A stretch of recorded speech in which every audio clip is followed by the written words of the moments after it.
Hello po guys. Good day to us all po. God bless us all po. To God be the glory po. Thank you so much po sa lahat po ng dadaanan ng content ko na to, ng bagong content ko na to na duktong-duktong. Bali part 12 na po to ng life coach, life motivation, POV ko na rin po. Life lesson na rin po. Thank you so much po sa ating lahat na kahit papano nagtatalaga, nagbibigay ng konting time para makakita o makapagtapos ng isang video, ng isang content na kahit saang platform makikita niya kahit papaano magkakaroon siya ng katiting na interest para tapusin. Sigad na po ang bahala sa inyong lahat na makakakita ng bawat content ko na ganito. Kasi madalas po kasi mga maiigsing content lang ang talagang tinatapos at pinupusuan ng iba. Tsaka yung talagang kwelang-kwela, yung talagang mga paborito na nilang content creator, yan pinupusuan po yan madalas. Well anyway, wala pong sino mang pwedeng mamilit na magpuso ng kahit anong content na nakikita ng kahit na sinong human being globally. Well anyway, sa panahon po natin ngayon na dilat na katotohanan po, facts na facts po, 2,000% po, 10,000%, na bibihirang tao na lang po ngayon ang hindi nakakaalam na ang generation natin ngayon ay last generation of humanity. Yan po ay totoong totoo. Kahit ano pang pagsasaliksik o pagre-research na gagawin ng kahit na sino, we are all heading to the last generation of humanity. Facts na facts po yan. So anyway guys, ang content ko po na to, ang context po nito ay tungkol talaga sa beatitudes ng ating Panginoon. Kung susumahin po natin, ang beatitudes po ay parang personal POV ko po, ito po ay parang in one word ay good karma. Ibig sabihin sabi nga po, kung anong ibinato mo, pupulutin mo din. Ibig sabihin, kung anong ibinato mo, babalik din sa'yo. Kung anong ibinigay mo, babalik din sa'yo. So, kung puro sama ng loob, puro paghihiganti ang itinatanim mo, madalas ganyan ang itinatanim mo, malamang ang aanihin mo puro ganyan din, puro sakit sa puso, puro hinanakit sa puso. Pero kung itatawid mo pagmamahal, pagmamalasakit, being a little considerate o a little prayer to anybody, ang balik niyan sa'yo good vibes din. Kung ang binibigay mo sa iyong kaliitan kahit papano nakakapagbigay ka ng kahit pipiso lang o kahit katiting lang o kahit isang candy lang, yan po ay kinikwenta ng ating Creator. Ang Panginoon po natin ay laging nakatingin sa motivation ng isang creation niya. Ito po maitawid ko lang guys bago ko po simulan. Kasi yung mga naunang part po sinasabi ko po yung mga taong talagang naantig ang puso nung unang siglo na yun na napakinggan nila ang beatitudes ng ating Panginoon.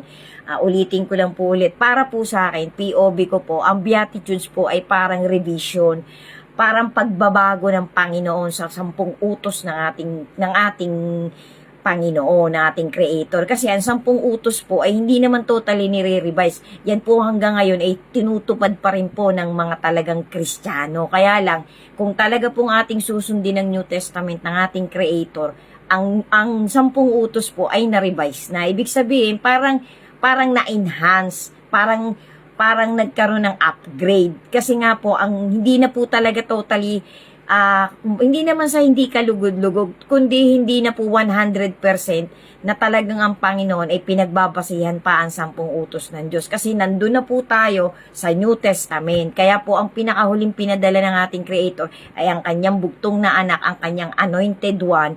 Kasi nga po, nirevise na po ng ating Creator yung 10 utos.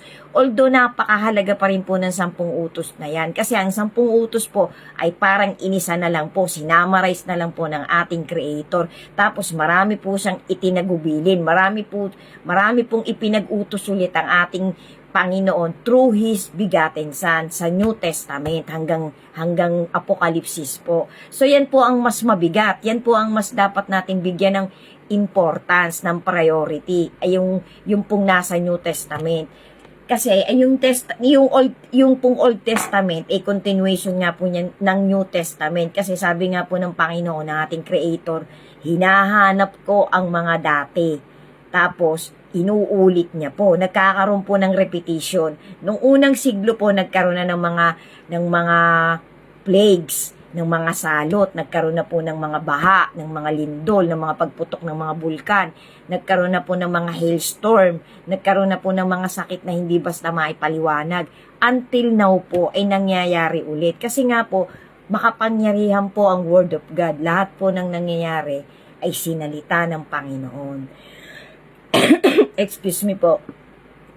Kaya para po sa akin guys, ito po yung personal kong POV. Nasa sa inyo po yun. Gamitan po lagi natin ng discernment, ng sarili nating discretion, ang bawat platform na nakikita natin, ang bawat content na nasa isang particular platform, bago po tayo magkaroon ng pinaka-ano natin, ng pinaka-comment natin.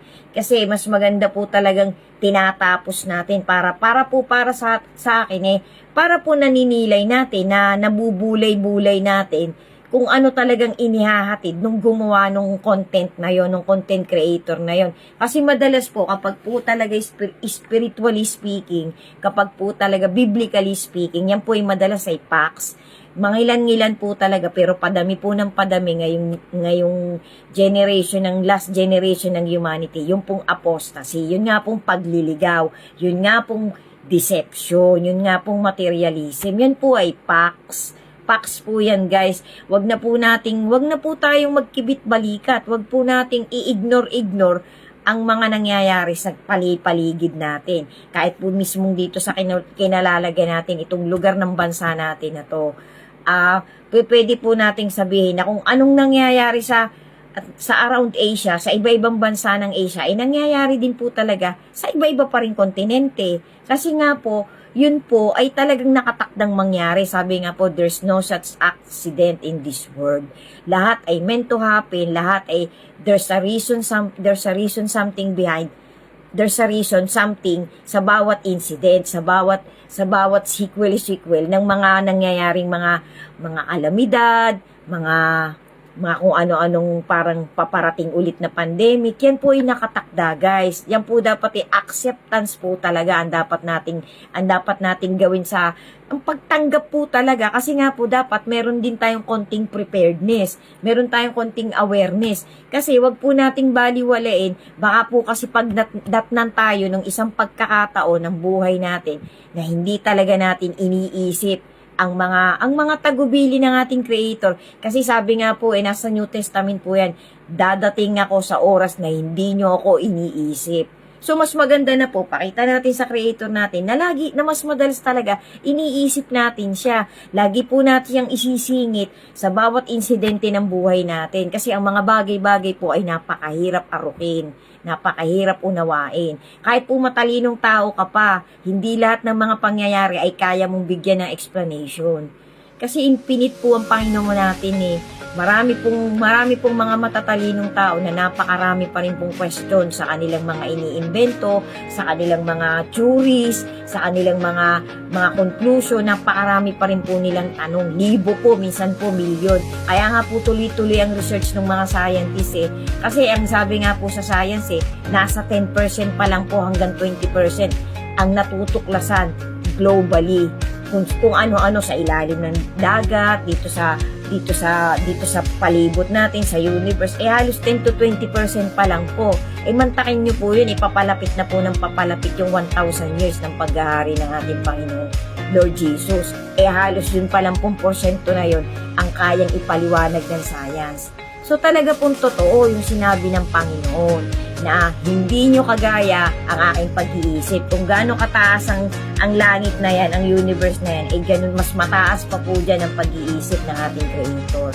So thank you so much po. Sundan nyo pa po guys. Ito po ay personal POV ko. Sana po talaga umpisahan nyo po mula part 1 hanggang final part itong content ko na to.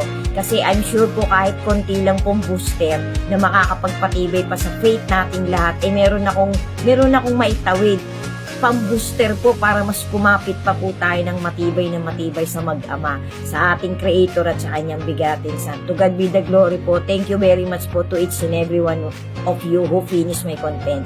God bless us all po. Sundan nyo pa po yung susunod. Amen.